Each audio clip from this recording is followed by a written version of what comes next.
I came home from work early and saw my sister's car, thinking maybe she was dropping off some food from her job. But no, I walk in and see my husband and sister naked in my kitchen. The kitchen I paid for. As soon as I registered what I saw, I got into my car and left. I kept driving, just driving until I found the hotel I'm at now. I don't want to believe it. I don't know what to do.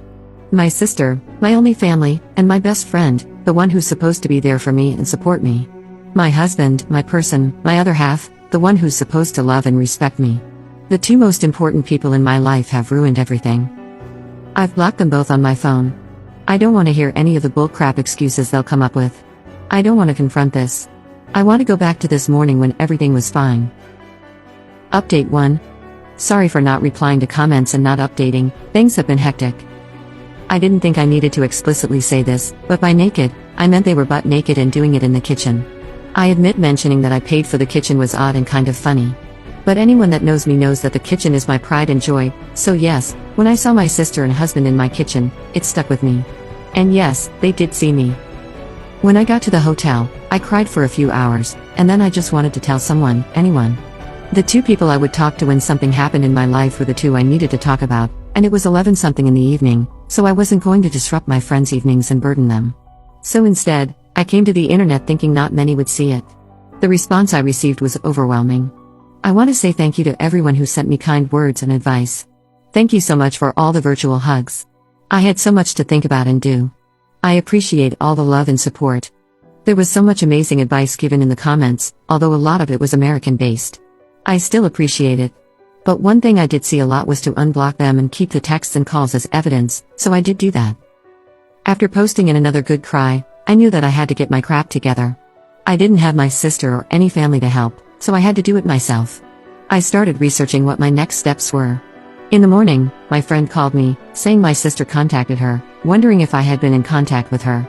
I told her what happened, and she very kindly offered her spare room and her day off work to help me sort stuff out. I called in sick at my job, and my friend helped get things done. I got in contact with my friend who works at a bank, and she helped me start sorting my financials. My friend also found me a lawyer to consult with. After my phone consultation with the lawyer, I was so overwhelmed. I now know why so many women don't divorce their cheating husbands. It's such a lengthy, expensive, and emotionally draining process. I, fortunately, make a stable income and can support myself, and we, fortunately, don't have kids. I have to remember that things aren't going to happen in one day. It will all take time. As for the house, unfortunately, his parents did buy it for us, and to be honest, after what I saw, I don't want it. I will try to get reimbursed for my beloved kitchen, otherwise, it can burn for all I care. This has been super draining, but I knew I had to talk to them. I already knew there was no coming back for my husband, and when I checked his messages, they were exactly what I thought they would say. I'm sorry. It's not what it looks like. We didn't mean for it to happen. Please come home. I love you. Blah blah blah. Just absolute bullcrap. A small part of me thought maybe I could find it in me to forgive my sister, as we only have each other. But after I opened her messages, all hope was lost. She used the same excuses we heard our father use when he cheated on our mother and hurt us. She said the same things our mother would say when she would excuse our dad's behavior and also hurt us. I spoke to her this morning and asked her to tell me straight up who, what, where, when, and why. She told me back in July, when I went on a girls' trip, she was at our house and joked to my husband that I would cheat on him on the girls' trip because that's what always happens. He said nah, and they joked about it, but she said he could get even with me, and they ended up doing it once. One time led to 2 to 3, then to whenever they could do it. There was never any evidence or signs or anything that I was going to or even thinking of cheating. I told her we were done and there is nothing she could do to bring us back together. I later received a call from an unknown number. It was my mother, who I haven't spoken to in 7 years.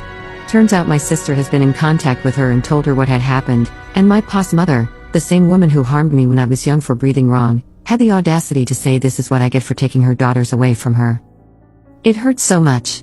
I know things are going to get messier, and this is going to be a long few years. I've now lost all my blood relations. I need to get all my crap and find a new place. I want to show them that I can and I will thrive without them.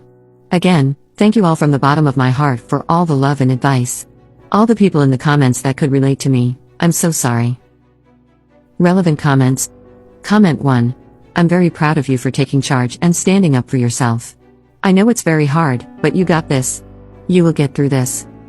Response. Thank you for your kind words. It's pretty hard losing the only family I had, but I'm trying so hard to stay optimistic. Betrayal like this is devastating. It will be long and hard and draining, but I will make it. Comment 2. Hold your head high and cut all of them out of your life. Do his parents actually own the house, or did they just give money? Cut off your mother and sister for good. Your sister is a piece of work. Response.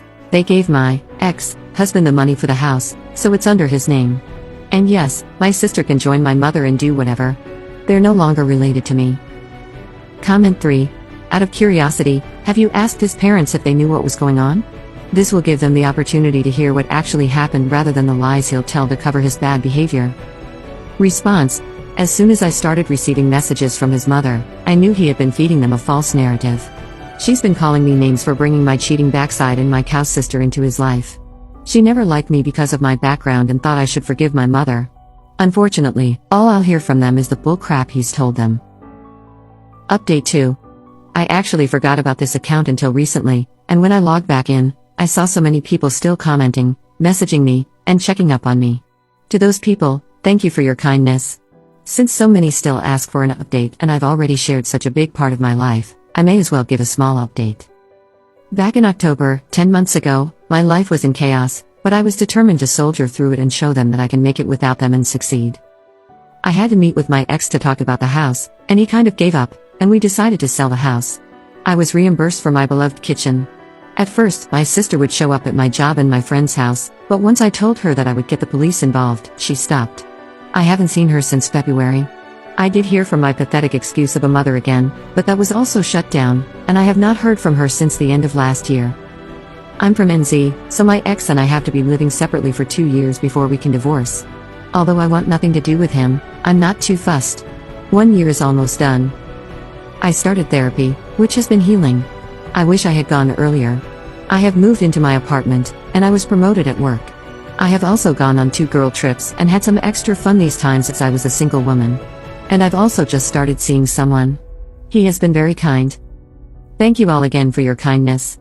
I hope this is the update you were waiting for. Relevant comment. I'm glad you updated. You're happier. Never introduce the man to the family. I wouldn't put it past your sister to repeat her behavior. Cutting toxic people out of your life brings so much mental freedom. Living a happy single life after divorce is a kindness to yourself. Best update so far. Update 3. Hello, it's been a while. I still get messages and notifications asking for an update, so this will be my last one. I am officially divorced. It took a while, but I got there, and my ex-husband had 2 years to accept it and not fight it. I've got my own house, a nice kitchen, a cute mature man on my arm, friends who treat me like a sister should, and a job that respects me. I'm happy and couldn't care less where my biological family are and what they are doing. I am enjoying the wonderful summer we are having in NZ and living my life. Thank you all for the support. All the best.